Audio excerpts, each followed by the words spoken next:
Good morning, friends, and welcome to my favorite recording that I do each week. 4 weeks now, I've been going live on Friday and doing a Disneyland for Designers news update. I'm excited this week. It's a slow week of news, which means that we get to dive into some fantastic, well, I hope you think fantastic, Disneyland theory, all from the perspective of design. One of the things that every fan of Disneyland knows is that Tomorrowland has aged out, and it's aged out in a rough way. There's probably more things there that aren't working than is, and that's a sad state of affairs for a park that is just pristine and holds itself above any other standard that you'll see in live physical space entertainment. So I wanted to look at what the promise of Tomorrowland was, and then kind of convince you what I think the future of it is. And listen, I love the theory of Tomorrowland. I love Walt's optimism. I love this future forward facing design. I love everything about it. I'm not a hater. I just also love the parks from a very sensible way of what current management and just overall design trend and lifestyle trend of the consumers and guests of Disneyland. This rendering that we're looking at right now is absolutely beautiful. I cloned a little bit on the far right so that it could fit in because I didn't want to take out any of it. But this just looks like a future that we never really got. And if you think about how the park is right now, a lot of these pieces are still there, but they're just in shambles. Those two big, interesting shapes to the left that are flanking us from the left and the right, those don't have that beautiful facade on it. The People Mover is just a track without a ride on it. That landscaping is considerably over-exaggerated. And we see another attraction down at the bottom, the rockets, that doesn't work.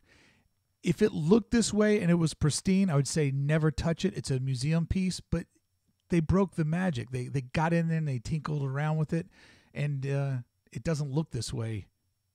It's far from it, and it's kind of sad.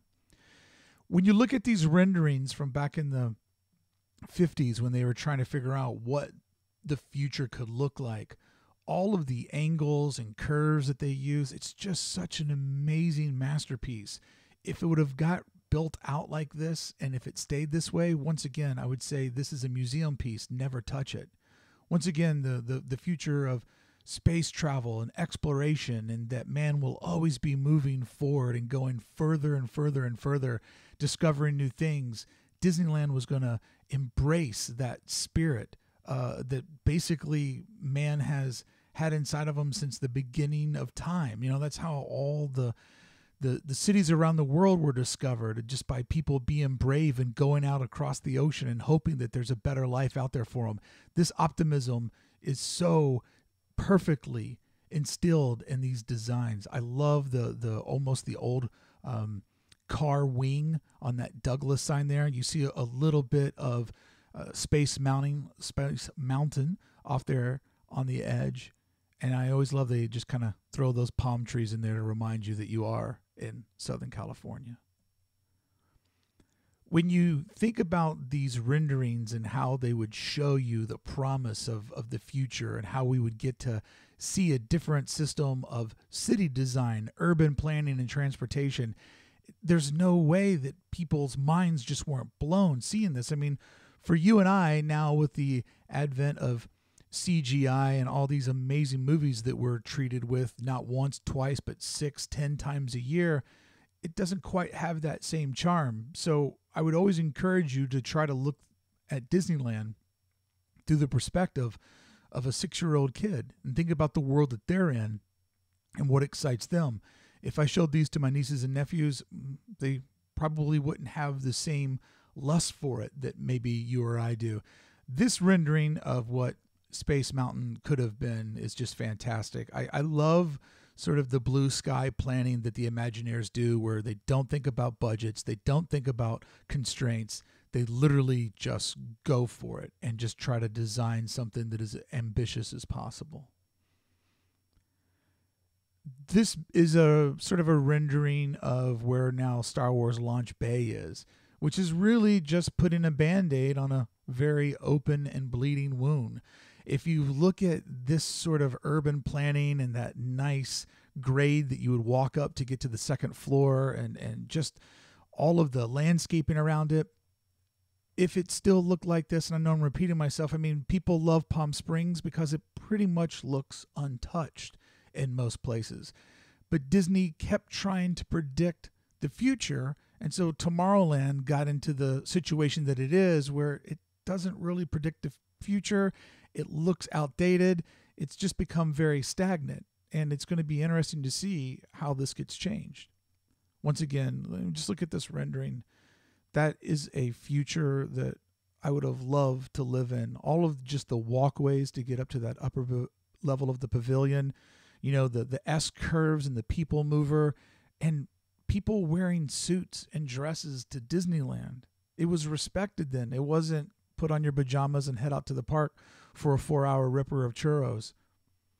Just the elegance of the ride systems and this future that they were promising people. I mean, I don't know if you're aware of this, but the sort of the landmark building at LAX was designed by Disney and the Imagineers as a gift to Los Angeles. They really were thinking of the future and not necessarily an amusement park. Disneyland was built to be a mimic of man's greatest potential.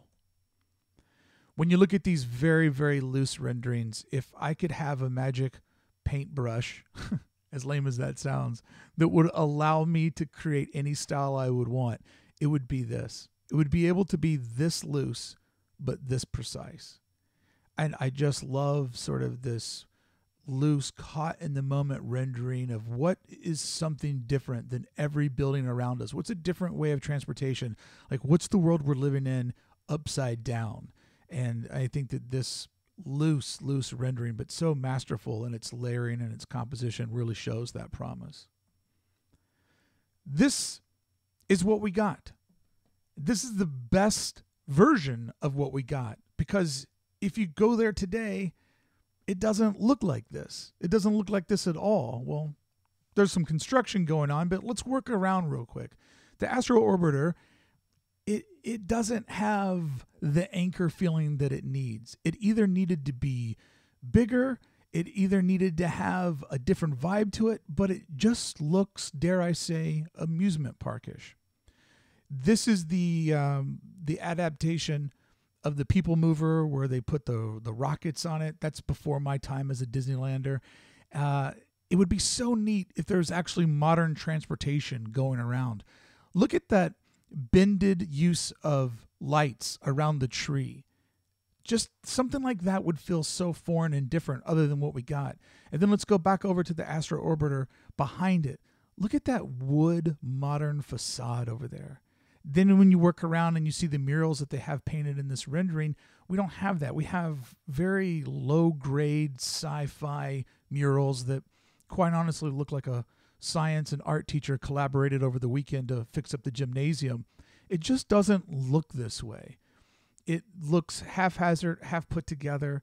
There's 3 major attractions in it and a lot of other things that don't work. Once again, the Astro Orbiter, it just didn't hold up to the promise that it needed to be for the anchor of it. Probably my favorite part of Tomorrowland is the way that when the monorail comes in, it takes its sweet time going around every nook and cranny of Matterhorn and the lagoon there, and just really takes its time to come in. I think that's the most accurate future-facing part of Tomorrowland.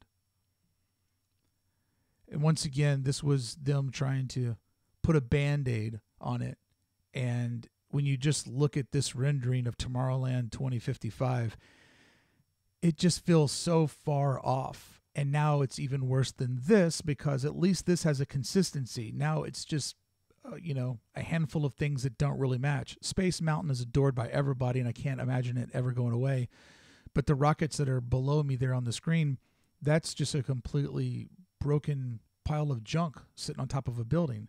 And then the Innovations building has been converted into sort of a bit of a lazy launch bay just to get people excited about Star Wars. So it just didn't materialize to what we all hoped that it would be. And that's fine. Things change. The world changes. The consumer changes. I mean, think about how different Disneyland, Southern California, and an 8-year-old is in 2019 versus 55. So this is an aerial view of Disneyland. I wanted to kind of give you an idea of just how much land Tomorrowland consumes. This yellow area that I have highlighted, that's pretty much all Tomorrowland. If you want to consider the subs and Autotopia part of it, which by definition, it's sort of a hybrid between the two, Fantasyland and Tomorrowland, but most of the time it is considered part of Tomorrowland. That is a massive amount of park. When we look at the Star Wars Galaxy Edge that's above Tom Sawyer Island over there, the sort of the dirty, dusty part of the rendering I have up there, it's bigger than that.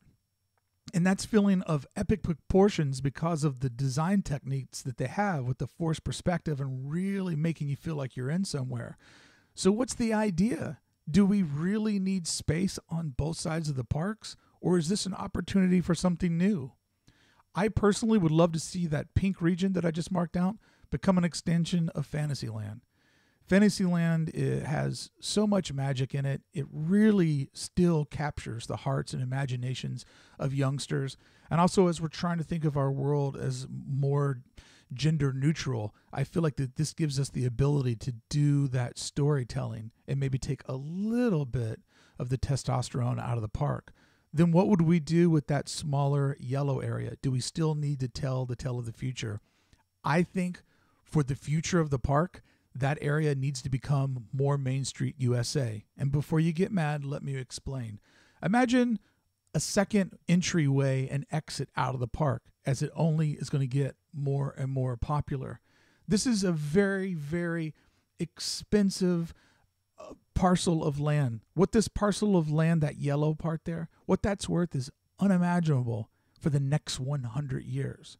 I think as Disneyland grows and hits its 100th anniversary, there needs to be some thought about preserving its history and showing people the story of Disneyland as it'll get passed down from generation to generation. But as we see, if you follow the Disney blogs, the older guard of Disney, all of the people that were related or worked directly with Walt, unfortunately, we lose one a month, sometimes even more. So I think that this yellow area, go back to Walt's original vision of creating, more of a marketplace, more of a village where there was the International Street. Edison Square was an idea they throw around. It would create more shops. It would create more people flow, and maybe a dark ride or two that actually celebrates the history and legacy of Disneyland. And I think that that would be so much more important for the next 100 years of the park than cramming in 2 or 3 properties that are kind of cool right now and then being in this situation once again 70 years later. Another concern of why I think Tomorrowland will go away is the fact that Disney's California Adventure is getting Marvel Land. Currently, Phase 1 is being built in the area that I've highlighted out as pink right there. That's going to give us a Spider-Man attraction in that first building that you see. It's going to give us a couple of other items. Nothing too insane. It's just a Phase 1, but it'll bleed nicely into the Guardians of the Galaxy, which I've highlighted in pink as well. Now, this is what people are looking at as Phase 2. There's a massive rumor that behind the Guardians Tower of Terror and that parking lot area that you see, that will be filled up with a very aggressive e-ticket Avengers roller coaster. I think that would make a lot of people very, very happy to have sort of a true adventurous roller coaster, a dark ride roller coaster. It mixed with some technology, and one would say that if that is on the grounds, that maybe it only makes Space Mountain, dare I say, feel even more antiquated. And then this area up here that I've highlighted in blue, that's a pretty non-functional part of the park. And there's buildings that are underneath me there in the live stream. And I just realized I didn't update the live stream. We are not talking about Beauty and the Beast. Oh my God, I'm so lost. But anyways, I'm going fast today because I'm on my way to Disneyland, I'm happy to say. And we're going to record our Disneyland for Designers podcast episode for next week. But in that blue area up there, it's a bunch of buildings that aren't being used. There's the Monsters, Inc. ride, which once again is putting a Band-Aid over a scab.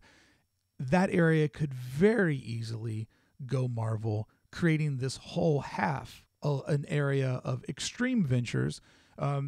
all the different properties. It could be easy to rotate things in and out and give sort of that future-facing design that Walt always wanted at the park. And now we're going to look at some renderings of Disneyland concept art of what they've been showing for Avengers and parks all around the world. At the far left, we see the Disneyland poster. In the middle there, we see Paris. And then on the far right, we see Hong Kong, the 3 parks that have been announced to get Marvel attractions. Guardians of the Galaxy is going to Walt Disney World, but they're seeming to treat that a little bit different than the Avengers core line. As we look over here, we see Spider-Man flying through the air, but if you look closer, they have promised that the Avengers jet, and forgive me for not knowing its name, it's going to show up. You can see that they're going to be doing Doctor Strange's house, Manhattan apartment, or roll house right there. You can see a little bit of Tower and the Terror off in the background, and you can see sort of a crane maybe indicating bigger things to come. But if you look at the facade of the building that's on our far right over to the edge of Black Panther there, it feels modern, but not so futuristic that it would outdate. It feels like it would have legs to last. Going lower in this, you can kind of see over there they're going to do a microbrewery for Ant-Man, which is super clever. But you just kind of get an idea of this modern future architecture that I think would last a pretty long time, and I believe negates the need for where Tomorrowland is. This is the Paris park. Once again, you just kind of see, a version of the future, not quite so extreme, so something that would last a little bit longer, but definitely scratches that itch for sci-fi and future facing. Hong Kong has a simulator ride that's an Iron Man experience. You can see that over there on the left. That's probably the most dated building in this rendering because that's the one that they're already stuck with. So this is what's coming to California Adventure. This is going to be that Spider-Man dark ride. I believe it's going to be more of a sort of a 4D experience with film where you'll be wearing 3D goggles and there'll be animatronics and there'll be stuff all around you. That's just my logical guess because of the size of the building and that it was a Bug's Life before this. But when you look at this, it feels like a very nice and modern urban plaza. It feels future and forward facing, but it doesn't feel like something that's so far out there that just 10, 15 years from now, you'd be like, what is this garbage? It's, I think by design, future neutral and not so far that they're going to get stuck in another position like they did in the past. Pierre, so glad to see you on there. I thought I was just talking to myself there for a moment. Over here, we see another rendering. I'm not sure what park this is from, but it's what Disney's vision of Avengers is. And when you look at that building that's in where the vanishing point is, that's pretty modern looking, as well as the building over here on our far left. I broke this one up into 2 slides so you could totally see this sort of Avengers, almost like military base looking building. But when you look at what they have further down the road here, it just, in my mind, it eliminates the need for something redundant over in Disneyland because we have such little property to work with. This is probably the roughest rendering that I was able to find. I think this is pretty old, and this kind of looks like putting a Band-Aid on Tomorrowland. But once again, if this was just across the way in the second gate, do you really need to use that valuable real estate for something that's so similar? This is a masterful rendering for the long-term plans, I believe, of the Hong Kong park. I hope that I have that right. I get a little confused between Shanghai, Tokyo, and Hong Kong, having never been to any of them, but it is a goal of mine. When you look at this plaza and the 4 different layers of people walking around consuming the same space, when you look at that Avengers hangar up there, the open atrium that you could walk in that's probably on the 3rd or 4th floor, this is very exciting to think of that world and this environment. I broke the slide up again into two positions here. This really looks fantastic. And it's not too far off from where we started our deck today, but it feels, dare I say, a little bit more realistic because it's kind of woven into a little bit of architectural truth that we have. I would love to do a meetup in Hong Kong Disneyland. My Lord, would that not be amazing? Start saving now, kids. But this would just be amazing. And when I saw this rendering, I said, that's it. If we get something even close to this, like imagine this back building here is kind of what the roller coaster would look like for the Avengers.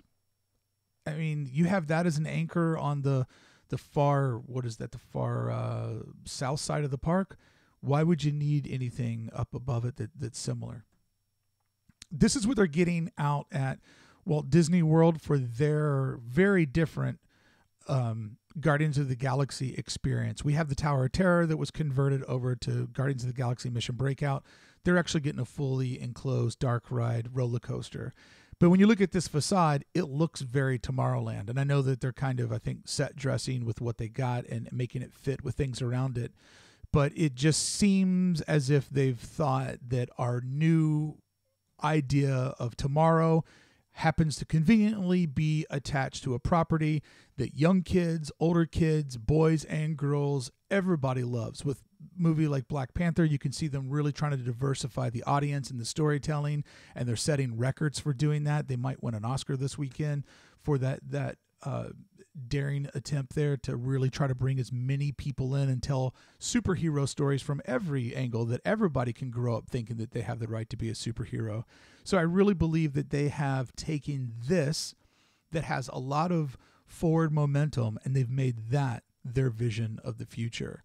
This is a very loose rendering for one of the Asian parks, but look at that.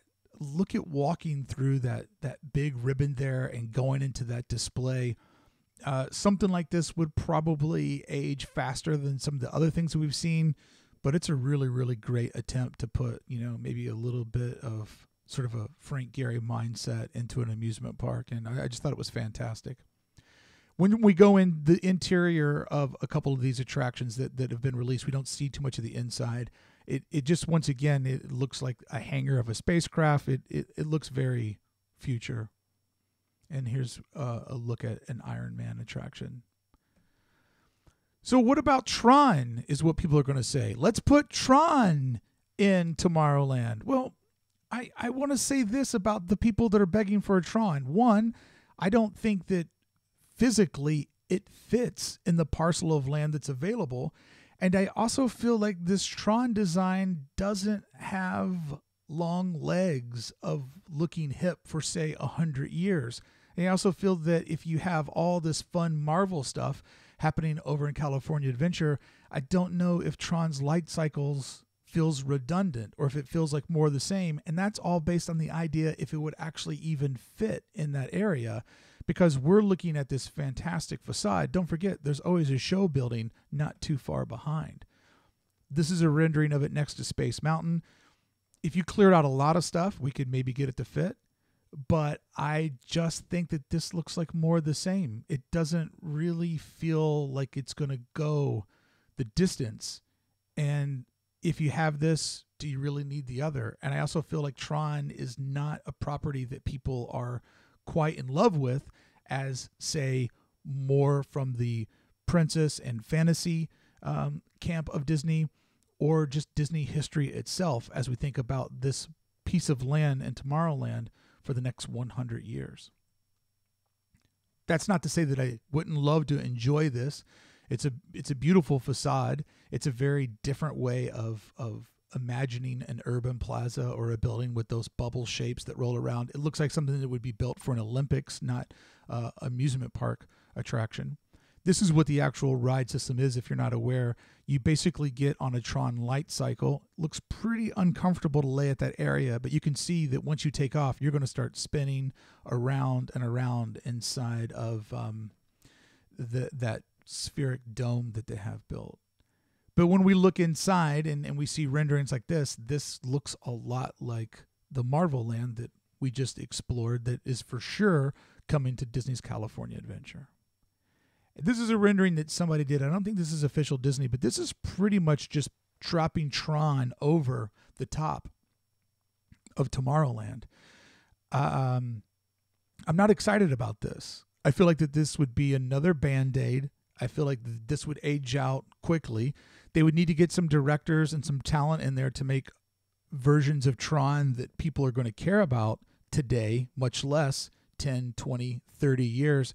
If you put this type of financial investment into something, I'm assuming that they probably want to build something that's going to last for 40, 30 years. I mean, what they have right now hasn't been touched for 30 years. So I feel like they would need something more than this. Not to say that this just doesn't look exciting. I would take this over what we have, but I don't think that this is a long-term solution for the future. And this is the Tron area at night, which I believe that this rendering looks fantastic. I know that it didn't completely get pulled off like this, but this is one of those attractions that during the daytime it looks okay, at night it looks fantastic. And that's always when Tomorrowland has really shined. All right, so this is my theory on this very valuable parcel of land. Do we put more of the same? Do we keep making the mistake of predicting the future, which is absolutely impossible? Or do we divvy it up into more fantasy land, given an opportunity to tell more of those stories, and more Main Street USA, more crowd control, more ways to service the demand of Disneyland as the population only increases and the desire to go to the park increases, and the ability to tell more of the history of Disneyland. That's the fight that I'm going to fight for. When we look at California Adventure, this is it around 3 or 4 months ago. Imagine right now we're getting phase 1. Phase 2 will take up this much space. It would be possible that this could be incorporated into it, and we would have that whole half of the park be a true California Adventure when you get to go into the world of Marvel. Thank you so much for hanging out with me on this Disneyland for Designers live stream. I do these each and every Friday. I'm off to Disneyland right now to go meet up with Jared Mariuma and to record Tuesday's episode of Disneyland for Designer podcast, where we're going to do a deep dive on the design and history of Snow White, one of the original 1955 attractions, and really the cornerstone of the Disney empire, the first big win Walt Disney and the company got, and it flowed them financially for years and years to come. Hope you had fun. Please comment below. I'd love to know your theory. If you've got a crazy idea, throw it out there, and I will take a request. If there's something you'd like for me to explore or to break down more on one of these off weeks from major news cycles, by all means, just let me know. I'd be happy to do it. Comment below, like the channel, all that stuff that everybody says. It does help out, and it does help me justify to show up each and every Friday. Until next time, I hope to see you out at Disneyland. Goodbye.